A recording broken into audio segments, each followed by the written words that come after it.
Congressman Latourette, thanks for joining us this week. So, we spent a lot of time over the last couple of years talking about how things don't work here in D.C., and now suddenly we've had this glut of things actually happening.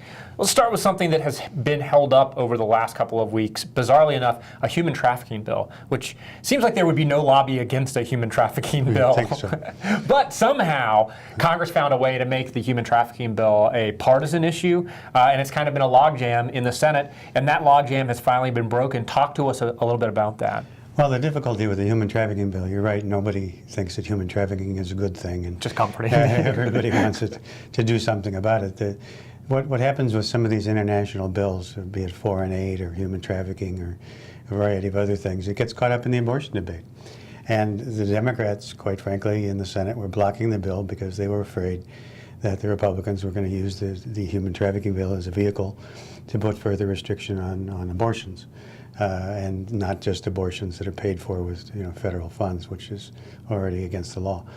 And so that stopped it cold. But in again, an atmosphere that appears to show a little bit of thawing, they were able to reach a compromise, and once they reached the agreement on the human trafficking bill, the quid pro quo then was that Loretta Lynch, who was the president's nominee to take over as Attorney General for Eric Holder, is going to get her vote. And all likelihood is it should be confirmed. Yeah, and then that's exactly what I wanted to go to next, was a Loretta Lynch confirmation.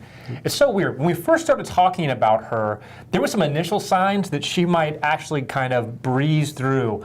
Out of the gate, people said all the right things about her, and then all of a sudden, her nomination ground to a halt. And I think I heard that her delay is longer than the last 5 nominees' delays combined.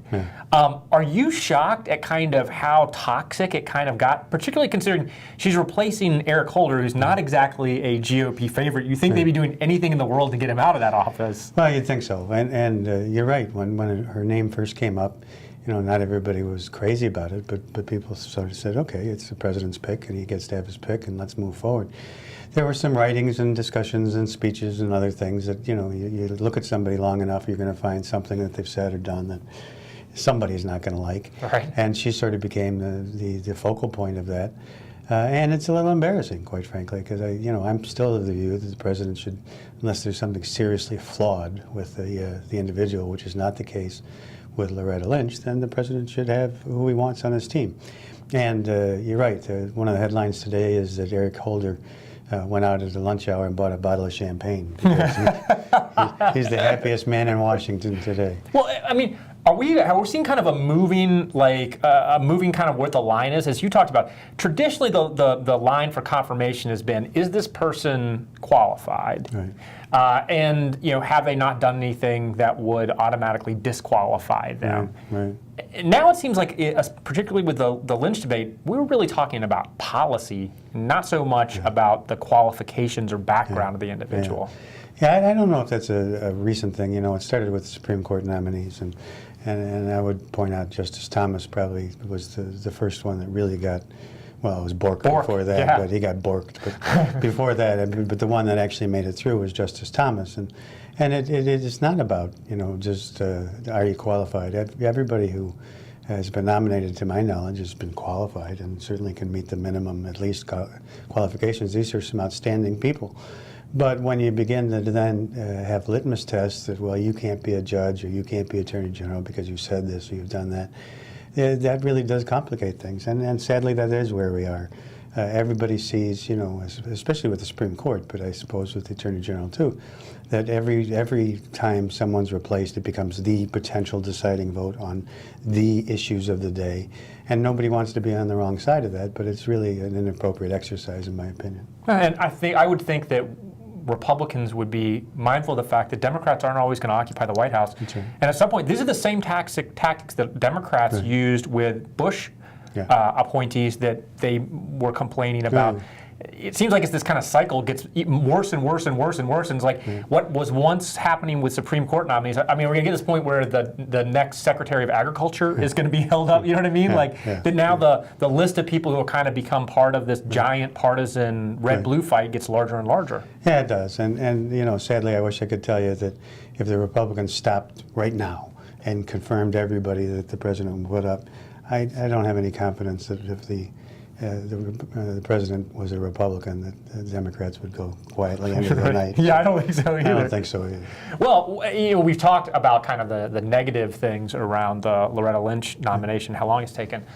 But an interesting thing is, and it's been a massive switch from where we were in January. In January and February, when we were talking about how much trouble Boehner was having getting legislation through in the House, how difficult it seemed for even the most basic things to be happening. Yep. And now, all of a sudden, we've got kind of a laundry list of successes. The budget passing, a bipartisan, bicameral doc fix, which has been years and years in the making, coming to an agreement on the human trafficking bill, even over a thorny issue like abortion. And now Loretta Lynch is going to get her vote, and she's most likely going to be confirmed. Are we seeing a change in kind of the way things have operated here? I think we're seeing a definite change on the Republican side. And so where Boehner was having difficulty before, he received a huge victory on the SGR, Sustainable Growth Rate, which is the doc fix, when he basically went as far as he was going to go with the most conservative in his caucus, but then said, you know what?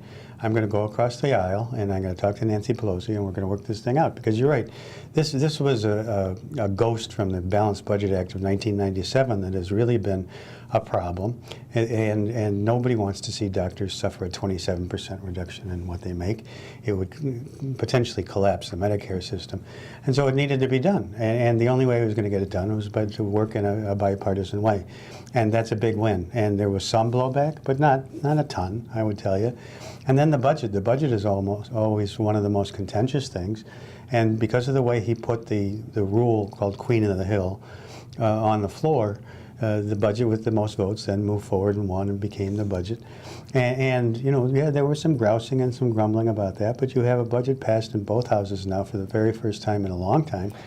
And it looks like they may achieve this reconciliation that we've talked about, which would then let them move to another phase of dealing with spending and a whole bunch of other things that really were going to be beyond reach. And we'll know soon whether it's going to last, because you have the debt limit coming up, and some other big things need to be addressed. The highway bill and other things need to be addressed this summer.